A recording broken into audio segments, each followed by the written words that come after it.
you're putting the entire Jewish nation at risk just for this one law? Now the Gemara says,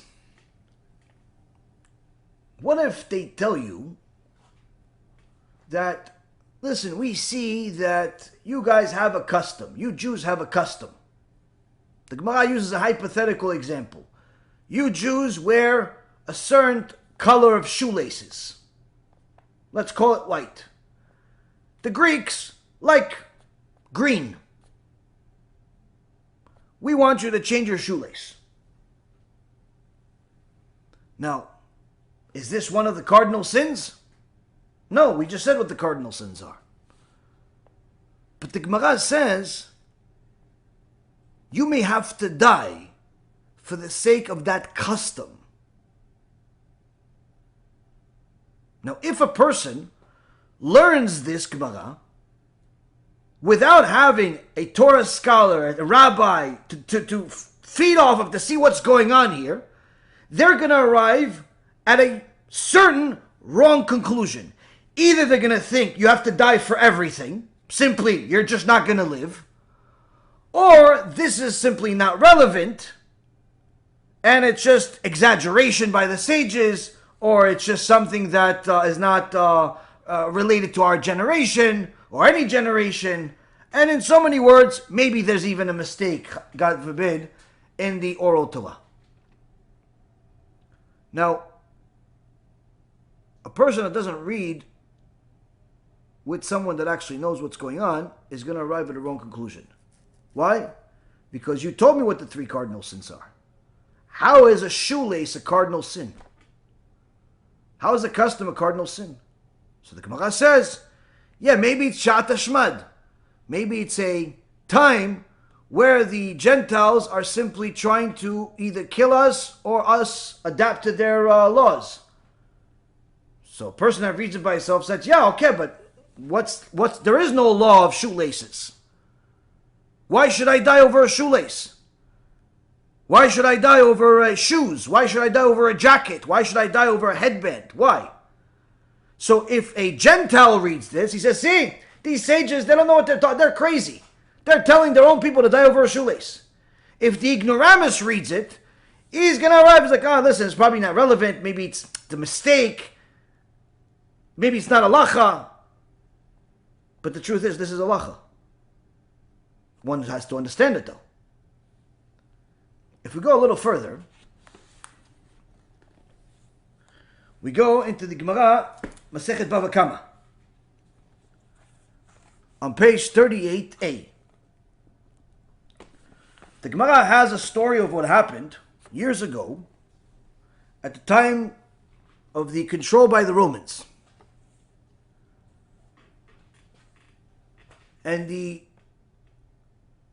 Gemara says that the Roman government once sent two officers to the sages of Israel, saying to them, teach us your Torah. We want to see what's in your Torah. You guys are willing to die for your Torah. You're learning it. You're teaching it. We want to know what's in your Torah. That's what the Caesar sent us here for. Now, of course, they couldn't say no, even though you're not allowed to teach Gentiles Torah. Still, they had to. Why? Because it was their life on the line. This is not one of the three cardinal sins. You have to do it. So, they sat there, they learned Torah for a period of time. A long period of time. After they've reviewed many parts of the Torah, the two Roman messengers, officers, said to the sages, we've carefully examined the entire Torah, and all of it is true. This is what the Romans are saying. All of what you have here is true. Except for one thing. One thing, this law that you have about the treatment of the ox that's owned by a Jew versus the ox that's owned by a Canaanite, that thing, that whole argument over there, which we're not going to get into right now, but that issue, That's a mistake. We don't really understand what's going on over here. Doesn't make any sense to us. However you consider this matter, it's difficult to understand.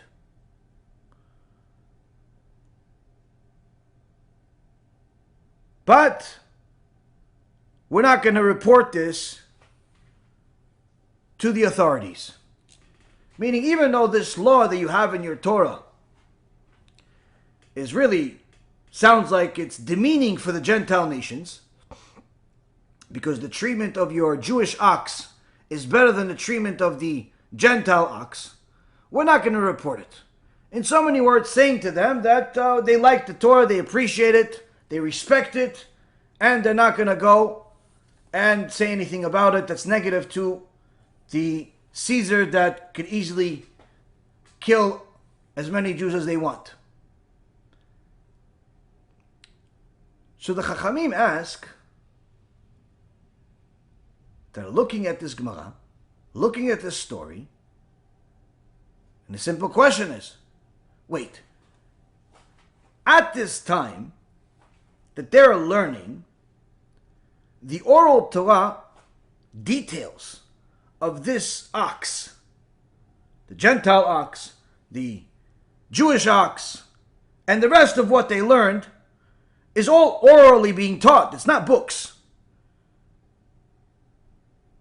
So yes, you have the 5 books of Moses, but the rest of the Torah at this time is still oral Torah, meaning that they're learning this from a Jewish sage. Why didn't you skip it? Obviously, it doesn't sound good to the Gentiles to listen to this, especially since even if you give them the explanation, they're not going to understand it because it has to do with sanctity, with Kedusha, which has nothing to do with the Gentiles. But nonetheless, why don't you skip it? Or better yet, just change the story. Just say it's the same thing. I mean, there are literally endless amount of details in the Torah. These people learned it for a while. They had only one issue. Why don't you just appease them and either remove the story or tell them, no, you're right, it's actually the same? Why? Now, if a Gentile looked at this, he'd say, see, the Talmud hates non-Jews. If an Am Aretz, ignoramus, looked at this, he'd be asking the questions that I just asked. Why didn't you change it? Why didn't you remove it? Meaning that without having an answer, there's no logical way to arrive at an answer.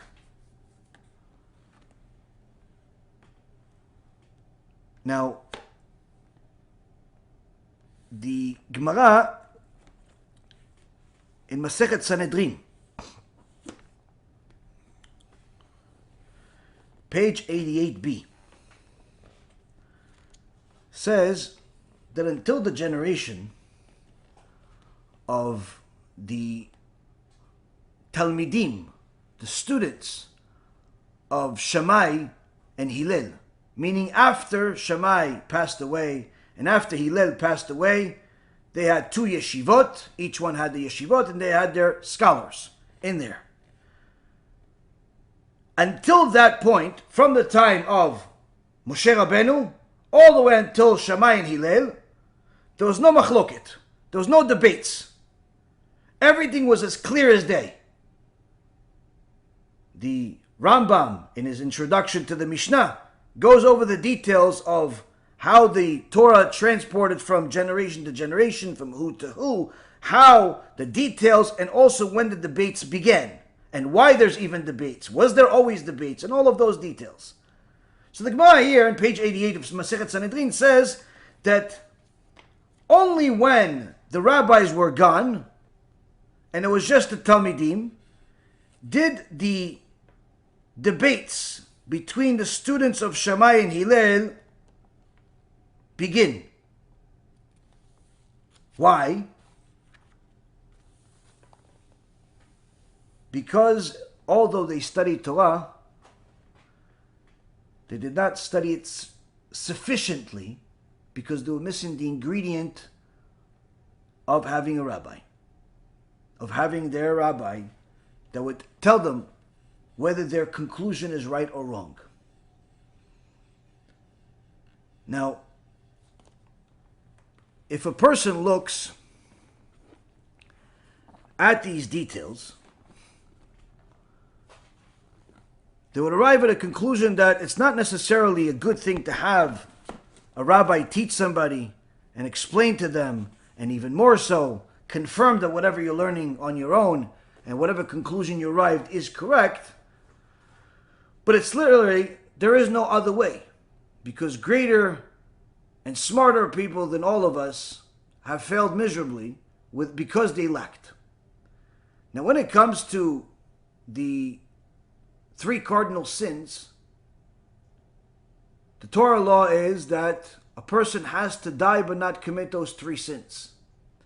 But if the Gentiles are trying to cause Jews to simply leave the Torah, and even if they're not going to tell you, leave the Torah by go and to church, leave the Torah and go kill somebody. No, they simply tell you, just stop looking Jewish.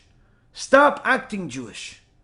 Stop even the basic customs that you learned at your parents' house. Why? For the sake of not being as Jewish as you are. The Torah tells us that at that moment, when the Greeks and the Romans and whatever other enemy nation tries to destroy our Torah, our foundation, all of those things become the same thing as idolatry, murder, and other sex crimes. All of them become die but not sin. Because the premise behind their forcing us to change our customs is not because they don't like the custom per se, or that they lose out of us practicing that custom. The whole premise behind what they're doing is to simply make us less Jewish in order to remove us from the truth as far as possible, with an ultimate goal to get us to blurry the lines between the Jews and the Gentiles, where they can claim we are the Jewish people, not you. The same goes when it comes to the law of telling the Gentiles what's in the Torah and what's not. Can we lie to the Gentiles? Can we lie to the Goyim? Goyim is not a derogatory word, by the way. It simply means nations. And in the Torah, even the Jewish nation is considered Goyim. Goy Kadosh, a holy nation, is how Hashem refers to the Jewish people. Anti-Semites think that the word Goyim is negative in some way. But that simply shows that they don't know what it means. And they just assume. Needless to say, they don't understand what this Gemara is saying.